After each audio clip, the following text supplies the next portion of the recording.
اللہ کا خوف اور اللہ کا ڈر بہت بڑی عبادت ہے، اور اللہ سے ڈرنے کے زندگی میں بہت سارے مظاہر ہیں۔ اللہ سے ڈرنے کا مطلب کیا ہے؟ اس کے عذاب سے ڈرنا، قیامت کی رسوائی سے ڈرنا، حشر و نشر سے ڈرنا، عذاب قبر سے ڈرنا، اس کی پکڑ سے ڈرنا، اس کی گرفت سے ڈرنا، دنیا میں اپنے ایمان کے چھن جانے سے ڈرنا، زندگی کے برے خاتمے سے ڈرنا، اعمال کے قبول نہ ہونے سے ڈرنا،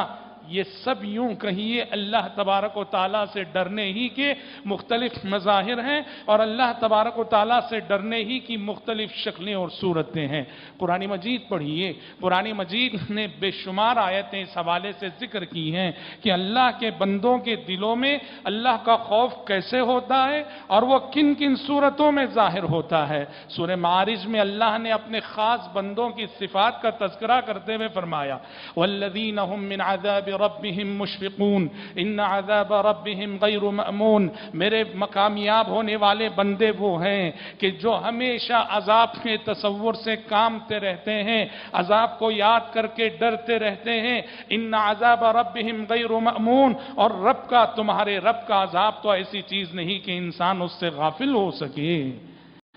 ابراہیم خلیل اللہ علیہ السلام روز قیامت کے دن کی رسوائی سے ڈرتے ہوئے اللہ سے دعا کرتے ہیں کہ پروردگارا قیامت کے دن کی رسوائی سے مجھے بچا لینا۔ کہا وَلَا تُخْزِنِي يَوْمَ يُبْعَثُونَ وَلَا تُخْزِنِي يَوْمَ يُبْعَثُونَ يَوْمَ لَا يَنْفَعُ مَالٌ وَلَا بَنُونَ إِلَّا مَنْ أَتَى اللَّهَ بِقَلْبٍ سَلِيمٍ، پروردگارا جس دن سارے انسان اٹھائے جائیں گے اس دن مجھے رسوا نہ کرنا۔ سب سے بڑی ذلت اس دن کی ذلت ہے، سب سے بڑی بے عزتی اس دن کی بے عزتی ہے، سب سے بڑی رسوائی اس دن کی رسوائی ہے جب آدم علیہ السلام سے قیامت تک آئے ہوئے سارے انسان کھڑے ہوں گے، اور سارے انسانوں کے سامنے جو ذلیل ہو جائے، جو رسوا ہو جائے، اس سے بڑی رسوائی اور کیا ہے؟ تو خلیل اللہ کہتے تھے وَلَا تُخْزِنِي يَوْمَ يُبْعَثُونَ، پروردگارا مجھے اس دن رسوا نہ کر جس دن کے سارے انسان اٹھائے جائیں گے۔